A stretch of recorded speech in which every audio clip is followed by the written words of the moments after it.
All right. Hello, everybody. Hello, welcome to this video, which is actually a draft analysis for a new league that we had joined. New league, as in a new season, but this is actually a draft analysis for our return to WPF Delta. I believe this is a fourth time coming back to the league. We are once again doing the Wi-Fi league, of course, because we are Wi-Fi players. And yeah, um, for those of you who don't know, this is Ricky Mike. I'm coach of the Virginia Victinis.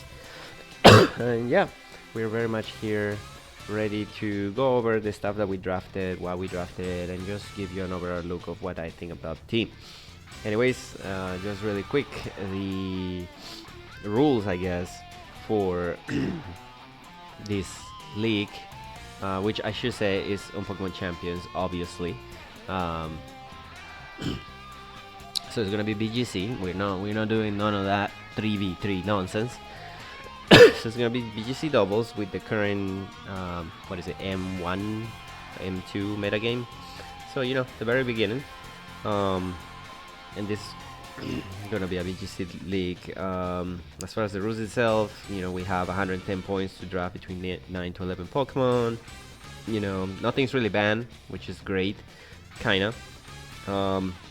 Big change from previous leagues that used to use megas is that you can draft after 2 mega evolutions, and that seems to be a very interesting development with the new mega evolutions introduced on this Legend CA. It seems like most leagues going forward are going to let you draft after 2 mega evolutions, which is fun. There are so many megas now that it seems feasible to draft 2 megas.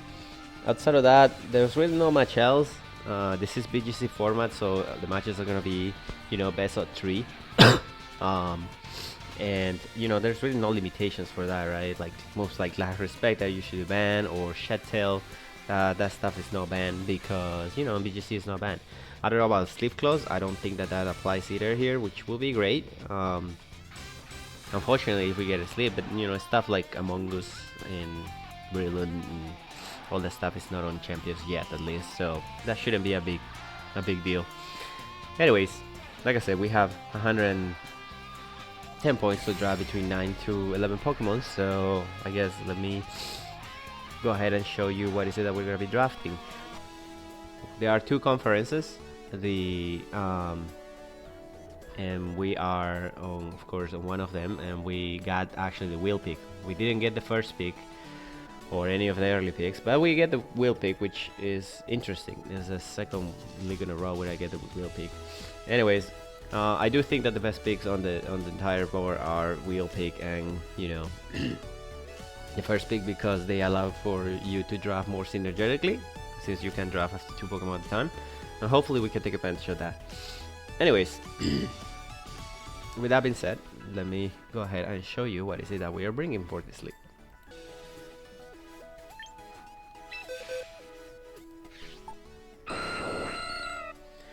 Alright, so our first overall pick is going to be no other than Kimberly, the Pink Power Ranger Pterodactyl, of course, Aerodactyl,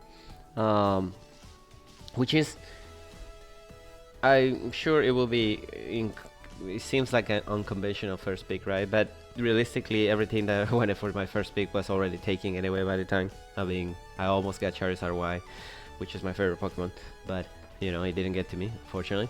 But yeah, no, we decided to grab this team because it seems like I really like my Tailwind modes.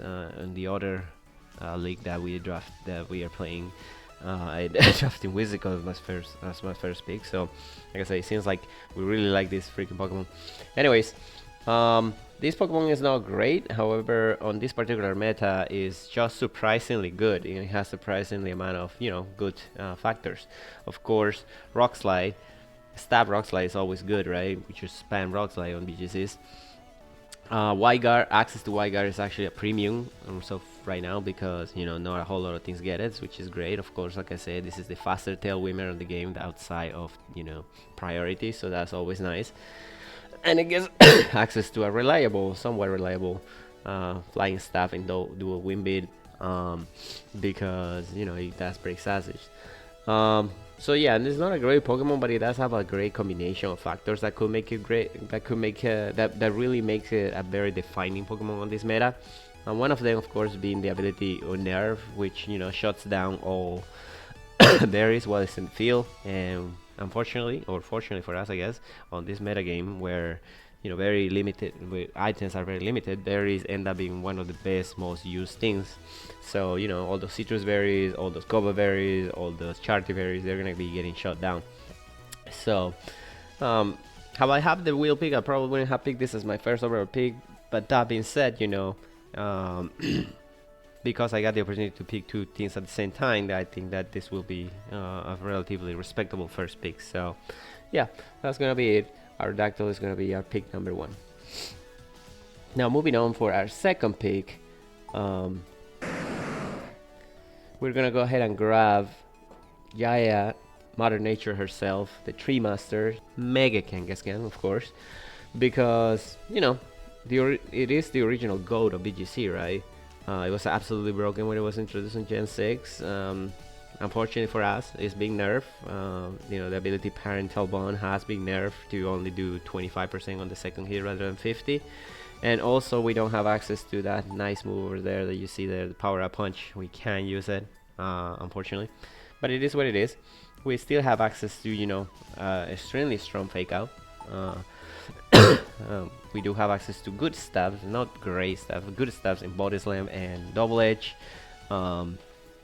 We do get so many coverage options in stuff like, the Elemental Punches, Sucker Punch, Crunch, Break Rake.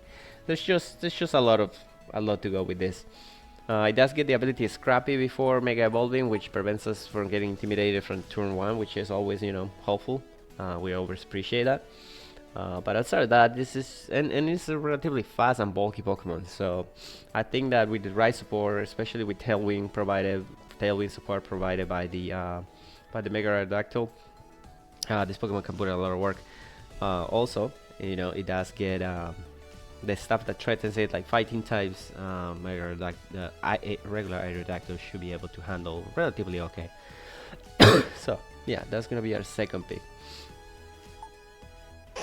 Now for pick number 3, we went ahead and grab the Spirit of Winter herself, Emma Frost, from the Distant Past, the Alolan Ninetales, because once again, we want support. The thing with VGC Leagues is that, or VGC in general, is that you can draft the best Pokemon format, but you do need support. You could draft the 6 best wall breakers in the game, but if without proper support, you're really not gonna be doing anything.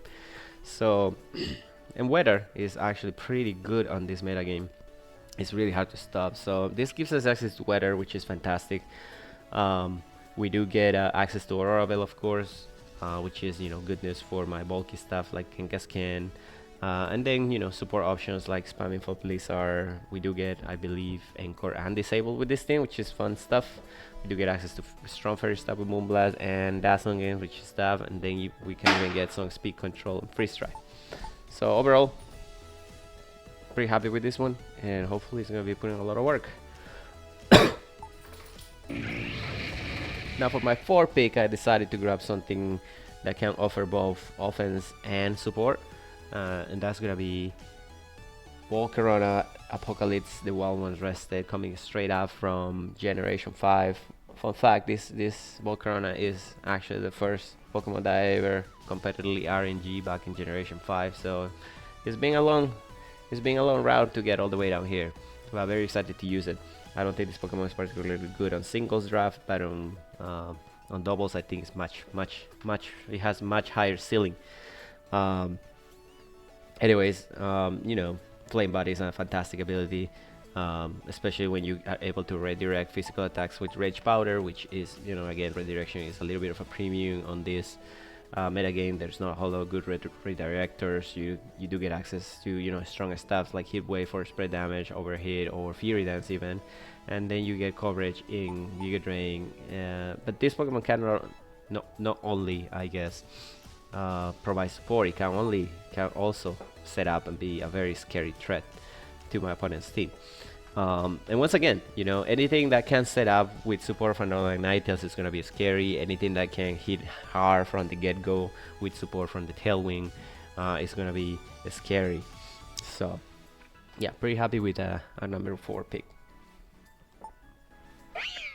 Now for our number 5 pick, we're gonna go ahead and grab another support Pokemon. It seems like we're grabbing support offense.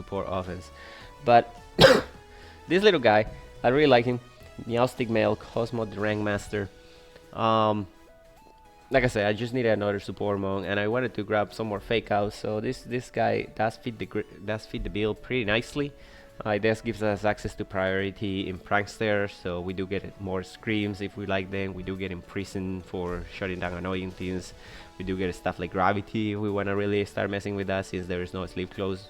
I don't know, maybe we can get singing with Kangaskhan and put everything to sleep. But it also gets priority weathers, which is nice. I can't really mess with those other teams. So, you know, pretty costly, but I think this is one of the best support Pokemon with Prankster that are available. It will be between this and Sableye, and you know, each one has their own advantage. I just decided to go with this one because I feel like it fits my team better, and it probably will go well with one of my next my following picks.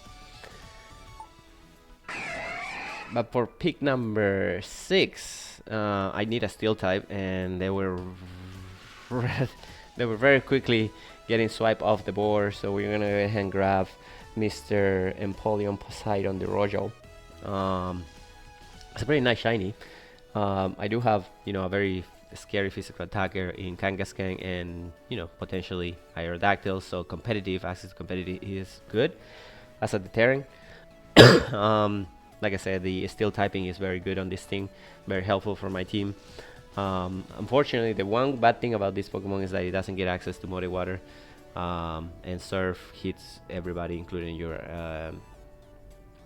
ally. It doesn't get a Skull either, unfortunately. So, whenever, as far as the stab water moves, we're gonna have to go with Hydro Pump, which is, you know, Iron Bundle Trauma. But aside that, it gets some guys coverage in, you know, Ice Beam and, you know, Flash Cannon and all that stuff, but also gets access to some support moves like, you know, Icy Wing and more prevalently Yan. Yan can really mess up with your opponents on VGCs. So yeah. But as far as number what is this, 7 pick, I'm finally gonna go ahead and grab my second Mega Pokemon, and I really want a ground type. There were a couple of options on the board, but I was like, you know what, why not? We have access to Tailwind, we have access to Aurora Bell for setup. Let's go ahead and grab Mr. Cynthia herself, the Sinnoh champion Garchomp, Mega Garchomp at that. Which, you know, fun fact, I don't need to Mega Bolt. I can. All the rules say is that you need to hold the Mega Stone, but you don't need to Mega Bolt your Pokemon. So I can bring both of them, both Kangaskhan and regular Garchomp. And regular Garchomp has its own advantages over Mega Garchomp, obviously, mostly on the speed. But once Garchomp does Mega Evolve, it gets that meaty 170 base attack. So that's nothing to scoff out. We got access to Scale Shot, of course, so that can help with the speed, and we also get access to Source Dance and all that good stuff. So overall, I'm pretty happy with this one. I'm also very excited to use this one because this is actually Cynthia's Garchomp. If you didn't know, back in Gen 6, Game Freak or Pokemon Company, whatever, used to do these online competitions where you could get some special event Pokemon whenever you participated, and one of them gave Cynthia's Garchomp as the reward prize, and great, we decided that why not use it on this one. So fun stuff. So for my next pick, I'm gonna grab something that, like I mentioned before, will probably go very well with Meowstic, because it does give me access to an expanding force user and Trick Room in Hattering Hermione the Clan Watcher, which is, to my knowledge, the slowest Pokemon in the entire format. So if I want to be Trick Room, or if my opponents want to be Trick Room, this Pokemon is supposed to shut it down, because there's nothing that was under speed this. There's no items in the game that allow you to reduce your speed yet, like you know, the stuff like Rune Service and stuff. So you set up Trick Room on this thing, you might have a problem. It does get some strong, you know, Spread moves like Dazzling Gleam and Expanding For, like I mentioned, which can be paired with Psychic Terrain from the Meow Stick, so that's good stuff. It can set up with Calm Mind, and we can actually get recovered with Draining Kiss. We can also support the team with Life Dew, which is actually a decent move in VGC, unlike singles. And of course, Magic Bounce prevents taunts and anchors and all that kind of stuff, so it's very useful. I'm very happy to get this Pokemon, especially as late as we got it. I was like, oh, that seems like a sleeper pick, so we ended up grabbing it, and hopefully we'll put on work for us. It is returning from our last season on WPF, where we make semifinals with it, so hopefully it can get its revenge. Anyway, for our what is it? So I don't know, 7-8 pick. We're gonna go ahead and grab Mr. Monkey D. Luffy, Infernape itself. Not particularly known to be a great VGC Pokemon, but I do think that it can be a little bit slept on. It is a fast fake out user, which is always nice. Of course, the stab combination is always good, right? Flare Blitz, firefighting is just very, very hard hitting. It can go both in the physical or the special side. It does get access to Iron Fist for a strong priority and Mach Punch. And it got some decent support moves. So, don't sleep on this one. I wanted a fighting type, and I thought that Infernape, for the points left that I have, was looking relatively okay. So hopefully I can, my theory can be proven right. As far as our next pick, I did want a grass type. I have my water type, I have my fire type. I did want a grass type. Unfortunately, I didn't end up grabbing the grass type that I wanted because I didn't have enough points. I kind of wanted Gorgeous. But then, a little bit under that, I saw that this thing, Trevenant, was actually still available and at a much cheaper price tag. So we ended up grabbing it. This is going to be Groot the Beaming. It actually gives me access to another Trick Room user or setter, which is fun stuff. It does give me access to, abilities like Harvest and Natural Cure, which are okay, but mostly Freeze. In VGC, since this is not gonna be open team shit, maybe having access to Freeze will be very nice. I wasn't a believer on this team, but then WolfClick used it on his league, not too long ago, and he made me a little bit of a believer. So hopefully I can put work in it. Granted, it doesn't have access to Terra. It is what it is. It's relatively bulky though, and it has a good sizable attack. So also it has this nasty ass move called Ally Switch. If you know, you know. But yeah. And last but not least, I have 1 point left. So I look at the board, and the only thing that I like on that board is gonna be Sneakers herself, the more Pico, because you were hungry, and this thing is always hungry. It's a 1-pointer. It does give me access to an electric and a dark type, which I don't have, so covers those holes. What else can you ask for a 1-pointer, right? This thing gets Fake Out, it gets Electro Web. Aura Wheel is relatively strong, 110 base power and always increased speed. It's nice. It gets Parting Shot, which is good as Incineroar. So yeah, I'm very happy to be getting this thing. I think it will be better in doubles than singles, to be honest. And obviously it doesn't come to every game, but the games that it come, it could do fun stuff. It's a fun little guy, or little girl, I guess. And yeah.